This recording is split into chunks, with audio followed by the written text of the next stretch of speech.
Bismillahirrahmanirrahim. Assalamualaikum warahmatullahi wabarakatuh. Kenalkan, nama saya Bintang, Prodi Informatika dengan NIM 22101121. Oke, di sini saya akan menjelaskan tentang ibadah sebagai aspek ritual umat Islam dengan MK PAI, Pendidikan Agama Islam, dengan judul ibadah sebagai aspek ritual umat Islam. Prinsip dasar dari semua agama mengenal dengan istilah ritual, karena setiap argumen memiliki ajaran tentang hal yang sakral. Salah satu tujuan pelaksanaan ritual adalah pemeliharaan dan pelestarian kesakralan. Samping itu, ritual merupakan tindakan yang memperkokoh hubungan pelaku dengan objek yang suci dan mental. Pengertian dari ibadah. Ibadah secara bahasa adalah tunduk atau merendahkan diri, sedangkan secara istilah atau syara' ibadah merupakan suatu ketaatan yang dilakukan dan dilaksanakan sesuai perintahnya, merendahkan diri kepada Allah Subhanahu wa taala dengan kecintaan yang sangat tinggi dan mencakup atas segala yang Allah ridhoi, baik yang berupa ucapan atau perkataan maupun perbuatan yang dohir maupun pada batin. Pada dasarnya, ibadah dapat dibagi dalam 3 kategori utama, antara lain ibadah hati atau qalbiyah, ibadah lisan dan hati, lisaniyah wa qalbiyah, ibadah perbuatan fisik dan hati, badaniyah wa qalbiyah. Apa sih ibadah hati itu? Ibadah hati ketika seseorang telah memiliki rasa takut, rasa cinta, mahabbah, mengharap, raja, senang, ragbah, ikhlas, tawakal. Ibadah lisan dan hati adalah dalam bentuk zikir, tasbih, tahlil, tahmid, takbir, syukur, berdoa, membaca ayat Al-Quran. Ibadah perbuatan fisik dan dari hati adalah yang dilaksanakan dalam bentuk sholat, zakat, haji, beristihad, puasa. Adapun pengertian ibadah secara istilah terminologi adalah hambatan seorang manusia kepada Allah untuk dapat mendekatkan diri kepadanya sebagai realisasi dari pelaksanaan tugas hidup selaku makhluk yang diciptakan Allah. Selanjutnya, pengertian ibadah secara bahasa atau etimologis berasal dari bahasa Arab dengan asal kata abada yabudu abdan fahwan abidun. Abid berarti hamba atau budak, yakni seseorang yang tidak memiliki apa-apa, harta dirinya sendiri milik tuannya, sehingga karenanya seluruh aktivitas hidup hamba hanya untuk memperoleh keridhaan tuannya dan menghindarkan murkanya.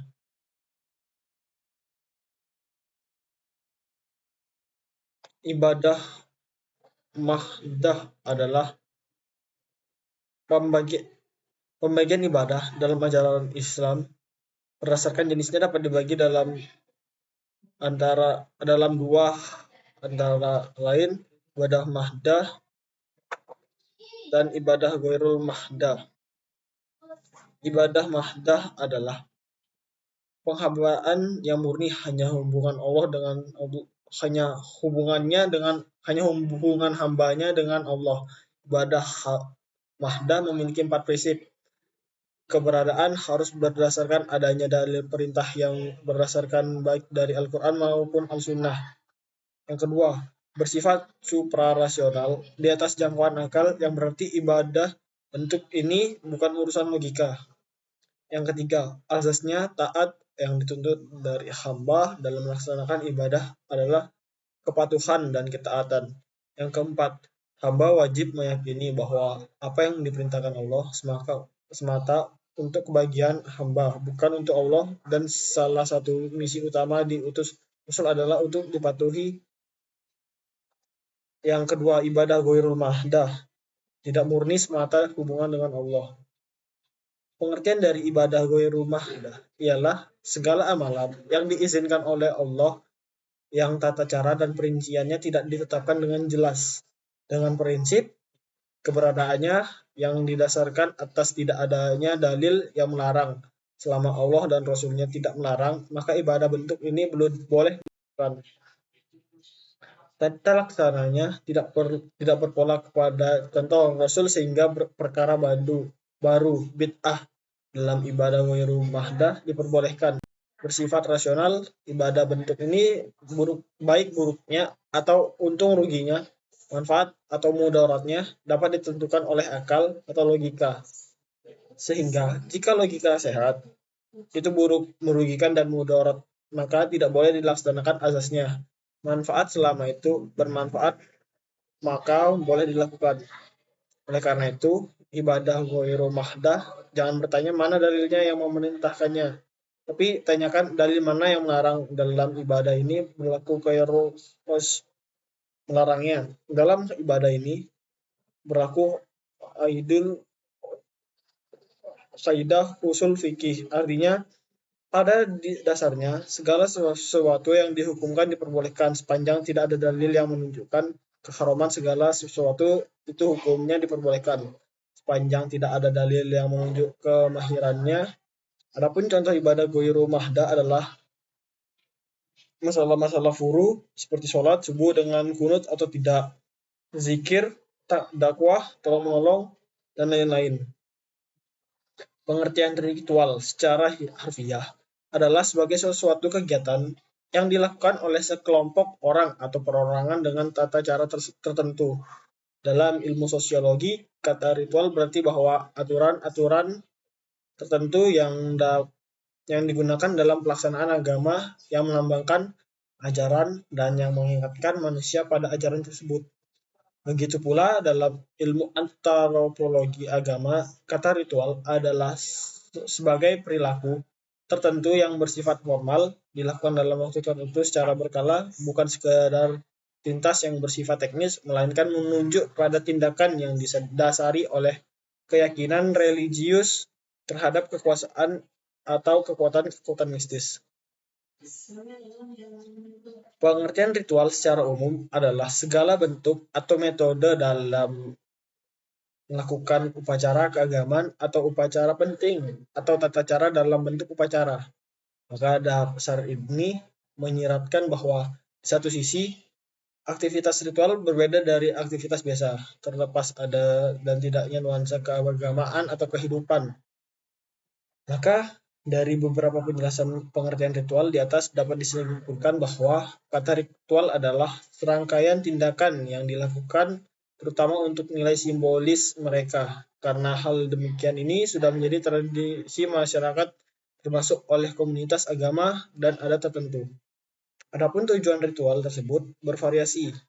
Acara ritual dapat memenuhi kewajiban agama atau cita-cita, memenuhi kebutuhan spiritual atau emosional, memperkuat ikatan sosial, menyediakan pendidikan sosial dan moral, menunjukkan rasa hormat atau penyerahan, memungkinkan seseorang untuk menyatukan afiliasi seseorang, mendapatkan penerimaan sosial atau persetujuan untuk beberapa event atau ritual yang kadang-kadang dilakukan hanya untuk kesenangan ritual itu sendiri.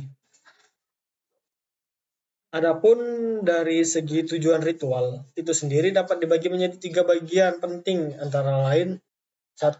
Bertujuan untuk bersyukur kepada Tuhan. 2. Bertujuan mendekatkan diri kepada Tuhan agar mendapatkan keselamatan dari rahmat.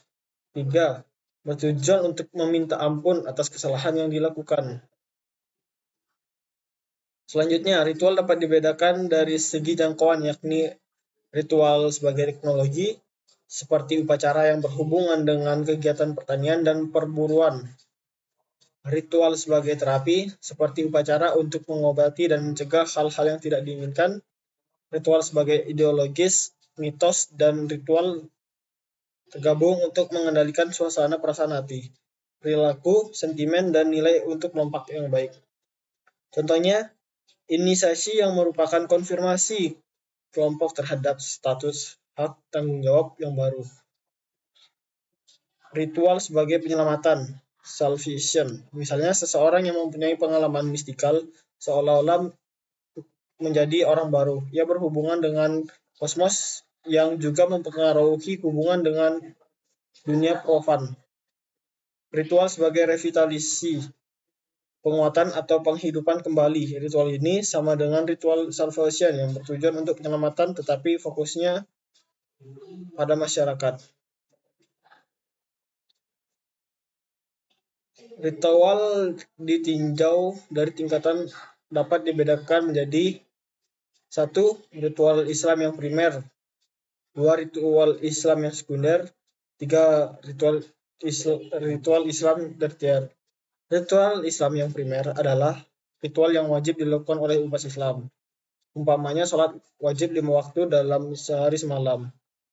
Ritual Islam yang sekunder adalah ibadah sholat sunnah, umpamanya bacaan dalam ruku dan sujud, sholat berjamaah, sholat tahajud, dan sholat duha.